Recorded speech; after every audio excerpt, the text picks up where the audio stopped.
Opa, tudo bem? Como você está? Estamos aqui hoje para a gente poder ler a palavra de Deus.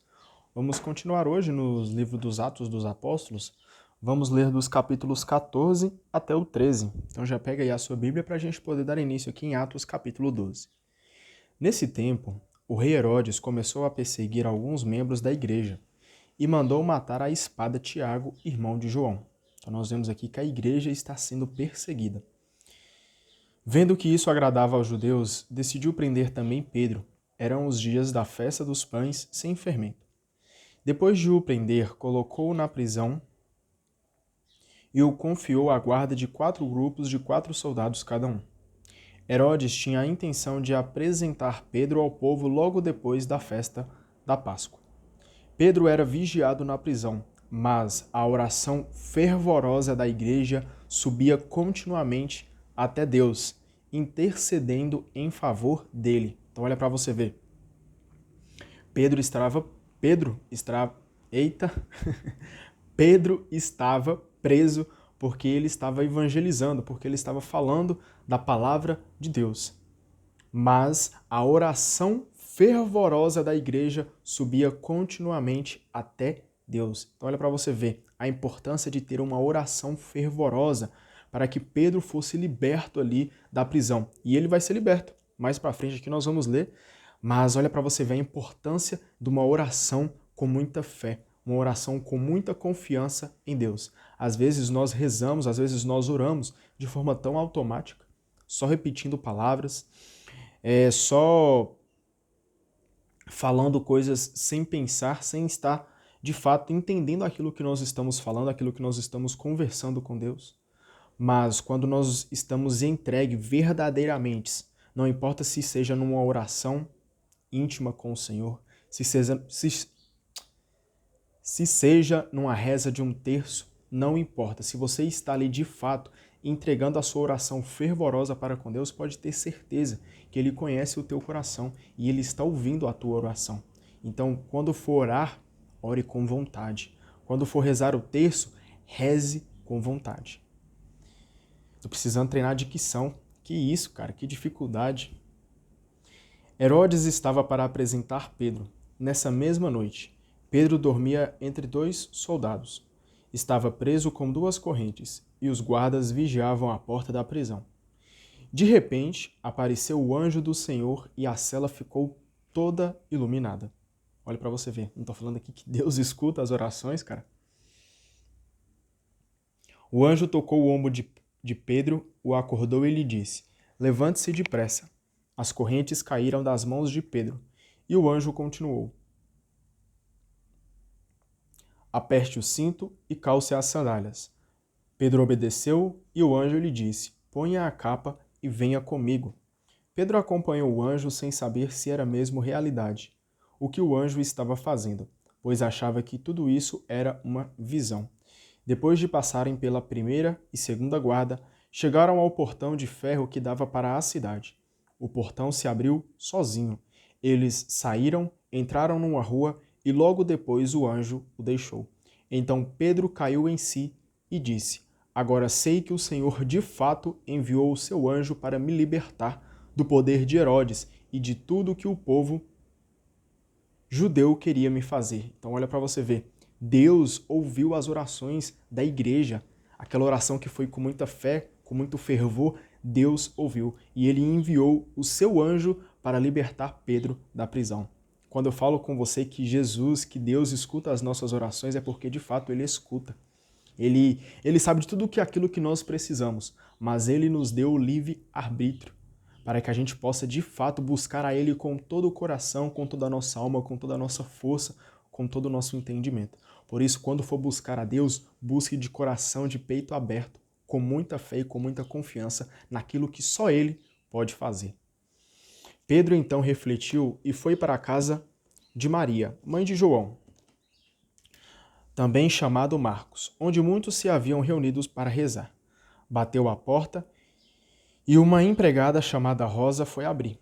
A empregada reconheceu a voz de Pedro, mas sua alegria foi tanta que, em vez de abrir a porta, entrou correndo para contar que Pedro estava ali junto à porta. Os presentes disseram: Você está ficando louca. Mas ela insistia. Eles disseram: Então deve ser o seu anjo. Pedro, entretanto, continuava a bater. Por fim, eles abriram a porta. Era Pedro mesmo. E eles ficaram sem palavras. Com a mão, Pedro fez sinal para que ficassem calados e lhes contou como o Senhor o fizera sair da prisão. E acrescentou: Contem isso a Tiago e aos irmãos. Depois Pedro saiu e se pôs a caminho para outro lugar. Ao amanhecer, houve grande confusão entre os soldados. O que teria acontecido com Pedro? Herodes mandou procurá-lo. Como não o encontrassem, procedeu ao interrogatório dos guardas e deu ordens para que fossem executados. Depois desceu da Judéia para Cesareia, onde permaneceu algum tempo. Herodes estava enfurecido com os habitantes de Tiro e Sidônia. Estes fizeram um acordo entre si e se apresentaram diante de Herodes, depois de conquistarem as graças de Blasto, o camareiro real. Eles pediam a paz, já que seu país recebia mantimentos do território do rei. No dia marcado, Herodes vestiu-se com os trajes reais, tomou seu lugar na tribuna e lhes dirigiu a palavra oficial. O povo começou a clamar: é a voz de um Deus e não de um homem. Mas imediatamente o anjo do Senhor feriu Herodes, porque ele não tinha dado glória a Deus. E Herodes expirou, carcomido por vermes. A palavra de Deus... Desculpa. A palavra de Deus, entretanto, crescia e se multiplicava. Barnabé e Saulo terminaram seu serviço em favor de Jerusalém e voltaram, levando consigo João, também chamado Marcos. Capítulo 13. Havia profetas e mestres na igreja de Antioquia. Eram eles Barnabé, Simeão, chamado o Negro, Lúcio, da cidade de Cirene, Manaém, companheiro de infância do governador Herodes, e Saulo. Certo dia eles estavam fazendo numa região litúrgica com jejum, e o Espírito Santo disse: Separem para mim Barnabé e Saulo, a fim de fazerem o trabalho para o qual eu os chamei. Então eles jejuaram e rezaram. Depois impuseram as mãos sobre Barnabé e Saulo e se despediram deles. Enviados pelo Espírito Santo, Barnabé e Saulo desceram a Seleucia e daí navegaram para Chipre. Quando chegaram a Salamina, começaram a anunciar a palavra de Deus nas sinagogas dos judeus, tendo João como ajudante. Atravessaram toda a ilha até Pafos. E aí encontraram um judeu, mago e falso profeta, que se chamava Bar-Jesus. Este se encontrava na casa do prôconsul Sérgio Paulo, homem de bom critério, que mandou chamar Barnabé e Saulo, pois desejava escutar a palavra de Deus. Porém o mago, Elimas, assim se traduz o seu nome, se opôs, procurando afastar da fé o prôconsul. Então Saulo, também chamado Paulo, cheio do Espírito Santo, fixou os olhos em Elimas e disse: Filho do diabo, cheio de falsidade e malícia, inimigo de toda justiça, quando é que você vai parar de torcer os caminhos do Senhor que são retos? Eis que a mão do Senhor vai cair agora sobre você. Você ficará cego e, por algum tempo, não verá mais o sol. No mesmo instante, escuridão e trevas envolveram Elimas, e ele começou a andar às cegas, procurando alguém que lhe desse a mão. Ao ver o que acontecera, o prôconsul abraçou a fé, pois ficara impressionado com a doutrina do Senhor. Paulo e os seus companheiros embarcaram em Pafos e chegaram a Perge da Panfilha. João, porém, separou-se do grupo e voltou para Jerusalém. Barnabé e Paulo partiram de Perge e chegaram a Antioquia da Pisídia. No sábado, entraram na sinagoga e sentaram-se. Depois da leitura da lei e dos profetas, os chefes da sinagoga mandaram dizer a eles: Irmãos, se vocês têm alguma palavra de encorajamento para o povo, podem falar.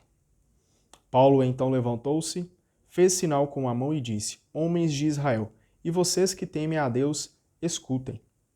O Deus deste povo, o Deus de Israel, escolheu nossos antepassados e multiplicou o povo durante seu exílio na terra do Egito. Depois ele os tirou daí, com o braço poderoso. E durante mais ou menos 40 anos cercou-os de cuidado no deserto. Destruiu 7 nações na terra de Canaã e deu a eles a posse do território delas. por 450 anos aproximadamente. Depois disso, lhe concedeu juízes até o profeta Samuel. Em seguida, eles pediram um rei e Deus concedeu-lhes Saul, filho de Cis, da tribo de Benjamim, que reinou durante 40 anos. Após depor Saul da realeza, Deus suscitou para que eles o rei Davi, do qual prestou o seguinte testemunho: Encontrei Davi, filho de Jessé, homem segundo o meu coração. Ele cumprirá todas as minhas vontades. Conforme havia prometido, Deus fez surgir da descendência de Davi um Salvador para Israel, que é Jesus. E João, o precursor, havia preparado a chegada de Jesus, pregando a todo o povo de Israel um batismo de arrependimento. E estando para terminar a sua missão, João declarou: Não sou aquele que vocês pensam que eu seja. Vejam, depois de mim é que vem aquele do qual não mereço sequer desamarrar as sandálias. Olha para você ver.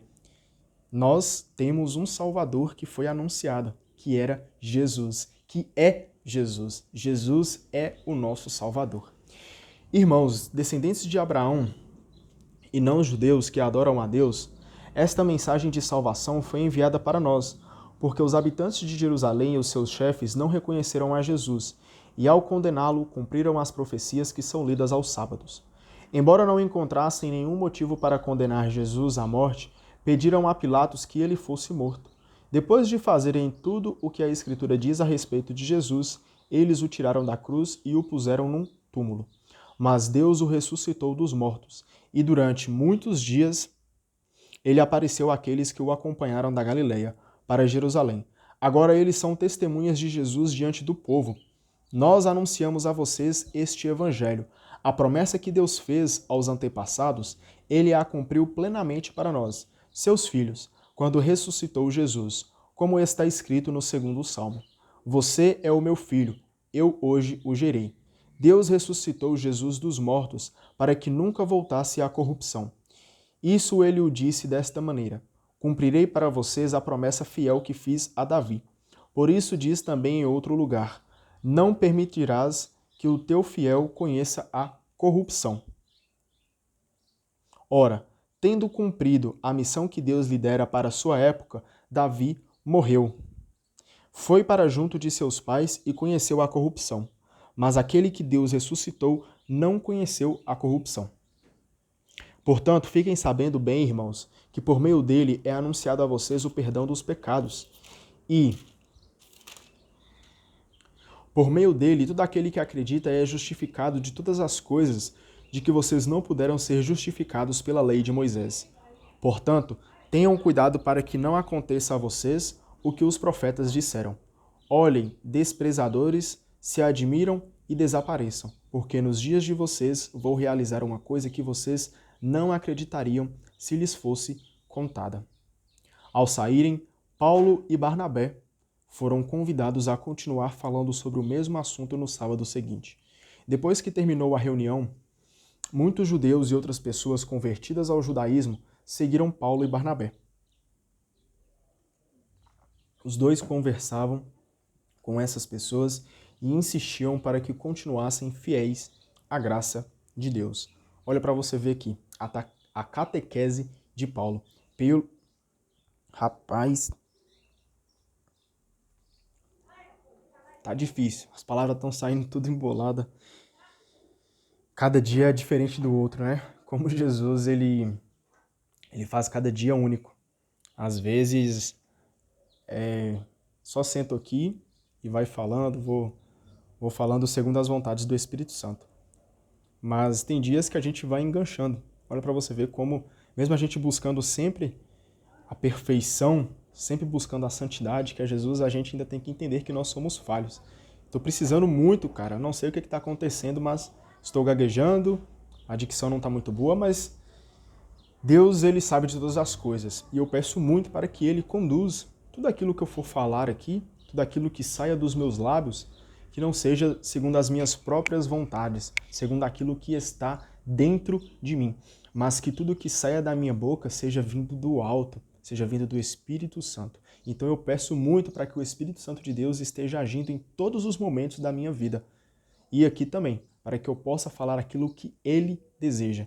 Por isso, Espírito Santo de Deus, haja na minha dicção. Estou com dificuldade de falar as palavras, mas eu confio em Ti. Nós vemos aqui nessa passagem que nós acabamos de ler a catequese de Paulo. Olha para você ver que como Paulo está catequizando as pessoas. Eu até destaquei aqui para a gente a notinha de rodapé, que a própria passagem, que a própria Bíblia, na verdade, traz para a gente, que diz o seguinte: o primeiro discurso de Paulo reflete a estrutura da sua catequese. A ideia-chave é a salvação, fruto da ressurreição de Cristo. Então nós vemos aqui que, pela fala de Paulo, o que nos leva para morar com Cristo é porque Ele é o nosso Salvador. Ele morreu e ao terceiro dia Ele ressuscitou, nos salvando de todos os pecados. Olha para você ver que maravilha. A história de Israel conduzida por Deus é um passado de promessas em tensão para o seu cumprimento. Então todas as histórias que vieram antes de Jesus, todas as histórias dos israelitas, onde eles saíram de lá da escravidão do Egito, caminharam até Israel durante o deserto e foram libertos, de nada disso adiantaria se não tivessem uma pessoa, se não tivesse Jesus, o verdadeiro Salvador de todos os pecados. É em Jesus que Deus as cumpre, transformando a história passada num presente que antecipa todo o futuro. Então olha para você ver, é por causa de Jesus. Embora conhecendo as promessas, as autoridades de Israel rejeitaram Jesus e o mataram. Então, todas aquelas profecias que falavam que ia chegar um Messias, ia chegar um cordeiro que ia morrer para salvar todos os pecados, quando esse cordeiro chegou, as pessoas o negaram. As pessoas o crucificaram e as pessoas o mataram. Olha para você ver. Mesmo tendo um Salvador, nós ainda somos dignos de muito erro, cara. Nós não somos nem um pouco merecedores, porque quando ele chegou aqui, nós tínhamos que abraçá-lo. Nós tínhamos que esticar um tapete para que a realeza, o rei de todo o universo pudesse passar. Mas nós fizemos totalmente ao contrário e fizemos de forma absurda. Nós o crucificamos e o matamos. E o matamos. Olha para você ver como nós somos seres ingratos. Deus, porém, o ressuscitou, tornando-o o Salvador de todos os homens. Então não é por causa que nós merecemos, cara, porque nós não merecemos nem um pouco, mas porque Ele nos ama tanto que Deus o ressuscitou para que nós estivéssemos salvos, para que nós tivéssemos a oportunidade de morar eternamente junto com Ele. Jesus nos ama muito, vamos amar a Ele da mesma forma, cara. É difícil, é complicado, mas vamos pedir para Ele ajuda. Deus, me ensina a amar igual a você. Jesus, me ensina a ser misericordioso, a te amar igual você ama. Peça isso para o Senhor, peça isso com muito fervor, com muito louvor, cara, porque Ele vai te ajudar, Ele vai te auxiliar. É o que as Escrituras anunciam e os apóstolos testemunham. A profissão de fé expressa nessa catequese não é teoria abstrata. Então nós vemos que isso aqui não é teoria, cara. Isso aqui não é falácia. Isso aqui é verdade. A verdade é que Jesus é o nosso Salvador. É experiência profundamente ligada à história, na qual se revela o acontecimento salvífico e na qual Deus nos chama para construirmos o futuro libertador antecipado em Jesus ressuscitado. Então vamos reconhecer e vamos amar a Deus sobre todas as coisas, porque só Ele é capaz de nos salvar. Vamos aqui continuar no versículo 44. No sábado seguinte, quase toda a cidade se reuniu para ouvir a palavra de Deus. Quando os judeus viram aquela multidão, ficaram cheios de inveja e com blasfêmias, se opunham ao que Paulo dizia. Então, com mais coragem ainda, Paulo e Barnabé declararam: era preciso anunciar a palavra de Deus, em primeiro lugar para vocês, que são judeus. Porém, como vocês o rejeitam e não se julgam dignos da vida eterna, saibam que nós vamos dedicar-nos aos pagãos. Porque é esta a ordem que o Senhor nos deu. Eu coloquei você como luz para as nações, para que leve a salvação até aos extremos da terra. Olha para você ver, porque é esta a ordem que o Senhor nos deu. O Senhor nos deixou uma ordem. O Senhor nos deixou um dever. E que dever é esse? Eu coloquei você como luz para as nações. Então você foi colocado nesse mundo não foi à toa, cara. Foi para você refletir, foi para você transmitir a luz que Cristo deixou por cada um de nós. Transmitir a palavra do Senhor, para que leve a salvação até aos extremos da terra. Nós não somos a salvação, mas nós temos o acesso à palavra que testemunha a salvação, que é Jesus. Por isso, leve essa palavra, viva essa palavra até os extremos da terra. Viva essa palavra, fale sobre Jesus até os extremos da terra, pois esta palavra é a conversão que nós devemos ter para que nós alcancemos Jesus, que é aquele que é fiel, aquele que nos ama verdadeiramente. Por isso, leve, viva a palavra do Senhor. Os pagãos ficaram muito contentes quando ouviram isso e começaram a elogiar a palavra do Senhor. E todos os que estavam destinados à vida eterna abraçaram a fé. Desse modo, a palavra do Senhor se espalhava por toda a região. No entanto, os judeus instigaram algumas senhoras ricas e piedosas, e também os líderes da cidade provocaram uma perseguição contra Paulo e Barnabé, e os expulsaram do seu território. Então os apóstolos sacudiram contra eles a poeira dos pés e foram para a cidade de Icônio. Os discípulos, porém, estavam cheios de alegria e do Espírito Santo. Oh, glória a Deus, que nós estejamos cheios do Espírito Santo. Amém? Muito obrigado pela tua companhia, que Deus abençoe muito você. Um beijo e até amanhã. Tchau, tchau.